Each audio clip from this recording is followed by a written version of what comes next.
Sudiksha Konanki was a young, promising student at the University of Pittsburgh, who dreamed of a medical career. Her path was filled with ambition, a desire to develop and explore the world. Spring break in the Dominican Republic was meant to be one of the brightest memories of her life. Together with her friends, she arrived in Punta Cana on March 3. The Rio Republica Hotel, located on the Caribbean coast, was famous for its loud parties, free alcohol, and an atmosphere of carefree relaxation. It was here that Sudiksha met 22-year-old Joshua Riibe, a student at St. Cloud State University in Minnesota, who had also come to vacation. Ribe was known for his sociable nature and ease of communication. He was vacationing with a friend at the same hotel where Konanki and her friends were staying. Their meeting seemed random, like many encounters at such resorts. However, this meeting would become a key event that would later lead to tragedy. On the evening of March 5, the group of young people was spending time at the hotel bar. The girls from the University of Pittsburgh were laughing, drinking cocktails, and enjoying their vacation. Joshua was drinking with his friend, relaxing after a party. At some point, their paths crossed. According to Ribe's testimony, he and his friend approached the group of girls and started introducing themselves. Sudiksha, who had an open and sociable character, quickly found common ground with Joshua. He was tall, athletic, with a light sense of humor, which made him attractive in company. An easy conversation began between them, they laughed and exchanged jokes. Sudiksha looked relaxed and cheerful. Hotel cameras captured her standing next to Ribe, telling him something while he listened attentively. They danced together, drank, and seemed completely comfortable in each other's company. After several hours at the bar, as the hour approached 3 in the morning, someone in the group suggested changing the setting and going to the beach. The idea seemed appealing. The cozy bar with alcoholic haze had already become boring, and the fresh sea air seemed like a perfect addition to the night. At 4:15 a.m., hotel cameras recorded a group of 8 people, 6 women and 2 men, leaving the hotel grounds and heading to the beach. Sudiksha and Joshua walked side by side, holding hands. The recordings show them laughing, slightly swaying after drinking, and even taking a selfie against the backdrop of palm trees and sandy paths. On the shore, the group split up. 2 girls remained sitting on loungers, enjoying the night breeze. Others went closer to the water. The waves seemed calm at first glance, but they concealed a treacherous force. Please subscribe to my channel, and I will bring you more videos featuring the most shocking true crime stories. Friends spent about 40 minutes on the beach. At 4:55 a.m., they decided to return to the hotel. Surveillance cameras recorded 5 women and 1 man leaving the beach, heading back through the palm-lined path. But Sudiksha and Joshua were not among them. They remained alone. A dark beach, a restless ocean, and 2 young people who had just met. This was the last moment when Sudiksha was seen by her friends. What happened after that remains one of the greatest mysteries of this story. Darkness enveloped the Punta Cana coast. Resort lights were left behind, and only moonlight and twinkling stars weakly illuminated the night beach. The ocean swayed in the rhythm of waves that grew increasingly stronger. Joshua Ribe and Sudiksha Konanki were left alone. According to Ribe, they talked, laughed, and then went into the water. He claims he took off his shoes, removed his shirt, left his belongings on a lounger, and went waist-deep into the sea. Sudiksha followed him. The water was warm, but the waves were beating with incredible force. Suddenly, an unexpectedly strong wave swept over them both. The water flow knocked them off their feet, dragging them deeper. Ribe said he tried to hold on to Sudiksha, but the waves prevented them from getting out. He was choking on water, feeling his strength depleting. After several minutes of struggling with the ocean, he managed to approach the shore, holding her in front of him. They were already standing in knee-deep water. Sudiksha seemed to be trying to walk to the beach. Joshua asked if she was okay but heard no response. At this moment, he threw up from the excess of seawater he had swallowed. When he raised his head, she was no longer there. He claims he thought perhaps she had gone back to her friends, taken her belongings, and returned to the hotel. He was so exhausted that he simply lay down on the lounger and fell asleep. The next morning, when he was awakened by the sun and mosquito bites, Sudiksha was nowhere to be found.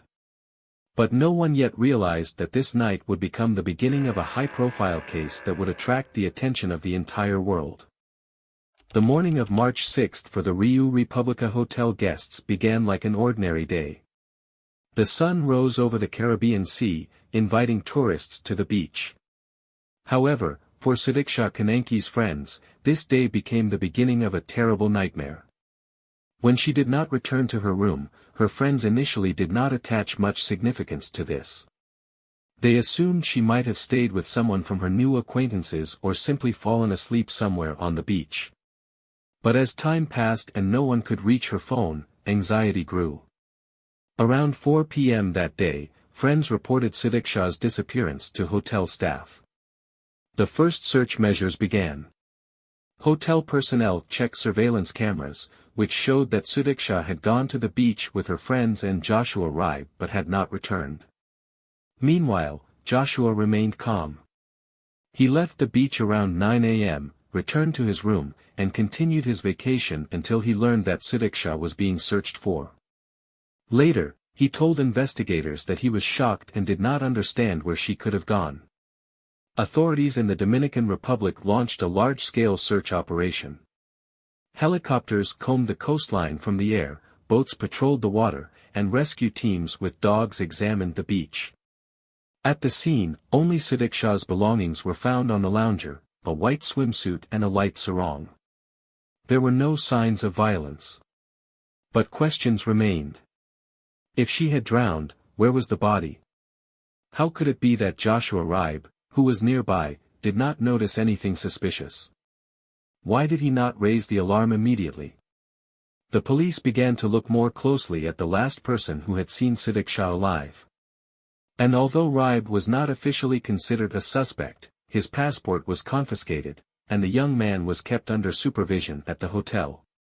Joshua Riibe was the last person who had seen Sudiksha Konanki alive. Therefore, when her disappearance became obvious, he found himself at the center of attention as a key witness and possibly the only person who could shed light on the events of that night. Ribe's version and its contradictions. By the time Sudiksha's friends began searching for her, Joshua Riibe was already asleep in his room. He did not inform hotel staff about her disappearance, did not contact the police, and did not attempt to find her on his own. This behavior raised suspicions. His first interrogation took place at the hotel, where the police tried to reconstruct the chronology of events. Ribe explained that he and Konanki had gone into the water, were swept by a strong wave, and he tried to keep her on the surface. He claimed that, exhausted from fighting the current, he managed to swim out, but when he raised his head after being sick from seawater, Sudiksha was no longer there. He suggested that she might have gone alone, taken her belongings, and returned to her room. He remained on the beach, fell asleep on a lounger, and returned to the hotel in the morning. This version immediately raised questions. Why didn't he try to find her after realizing she had disappeared? If they were truly fighting the waves together, why did no one hear cries for help? How could he assume she simply left without saying goodbye, leaving her belongings behind? These details made his testimony unconvincing. The police decided not to let him leave the country, confiscating his passport. Dominican authorities began pressuring him, trying to determine if there were inconsistencies in his story. He was interrogated for hours, and on one of the days, he spent more than 6 hours in the prosecutor's office, answering numerous questions.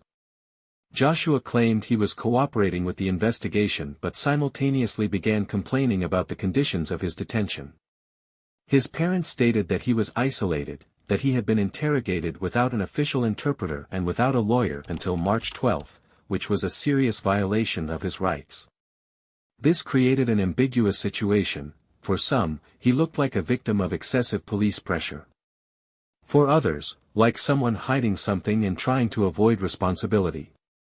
10 days after Sudiksha's disappearance, Ribe's lawyers filed a habeas corpus petition, claiming that the police and prosecutor's office had violated his rights by detaining him without filing official charges.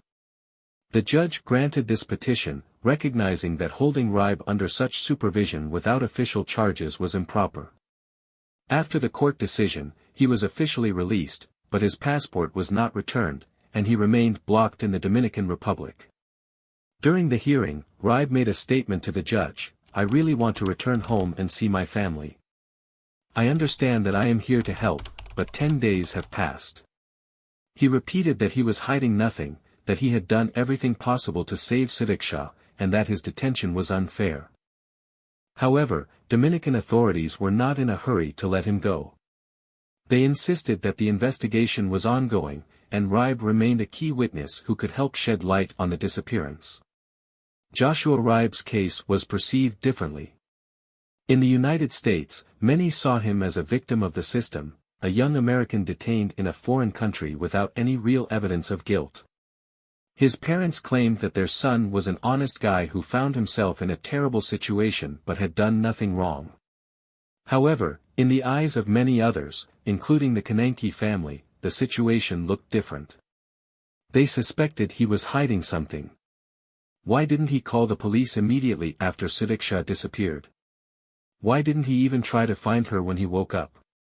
Why did his version of events have minor inconsistencies? The investigation continued, but no new evidence emerged. The police found no material evidence that could indicate criminal activity by Ribe. After the court found his detention illegal, Joshua Ribe remained in the Dominican Republic, waiting for the return of his passport. His lawyers even approached the U.S. Embassy to obtain a new document, but this process was delayed. Official authorities stated that the investigation had not found evidence of Ribe's involvement in Sudiksha's disappearance. But they also did not exclude the possibility that new details might emerge later. The Konanki family continued to insist on expanding the investigation and considered involving private detectives. They did not believe in the simple drowning version, as Sudiksha's body was never found. Joshua Ribe returned to the United States. After almost 2 weeks of being under supervision in the Dominican Republic, he received a new passport from the U.S. consulate and returned home with his father. The Dominican Republic authorities concluded that Sudiksha Konanki had probably drowned due to strong currents and did not suspect Ribe of any wrongdoing. Konanki's parents also did not consider Joshua responsible for her death. Under pressure from the family and public, authorities were forced to involve additional resources. Drones, search dogs, and military divers were used, but the body was never found. This only fueled suspicions: if Sudiksha drowned, why wasn't she washed ashore, as often happens? Meanwhile, public opinion about Joshua Ribe was ambiguous.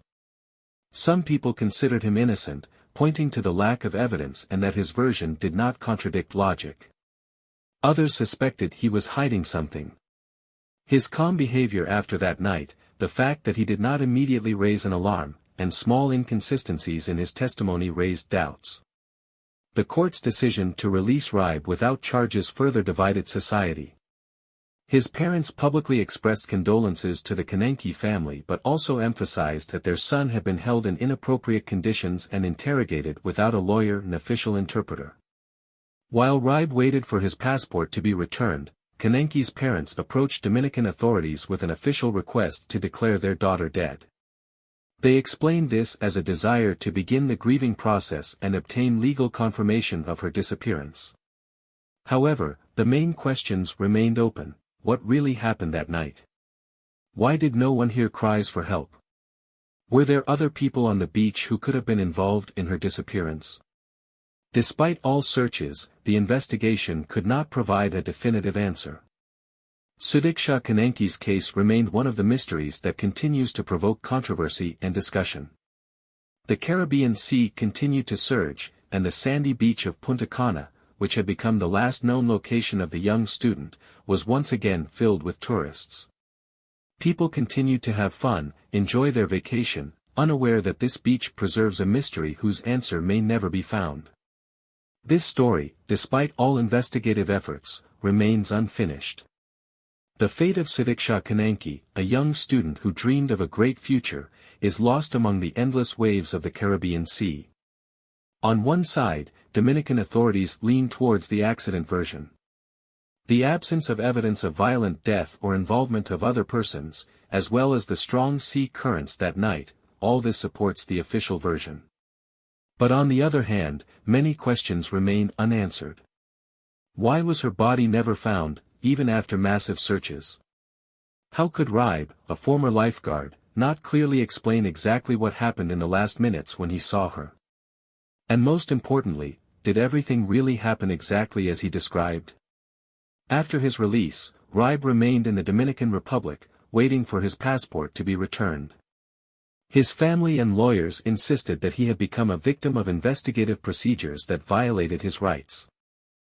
In the United States, many supported him, believing he was an accidental witness to the tragedy, not its perpetrator.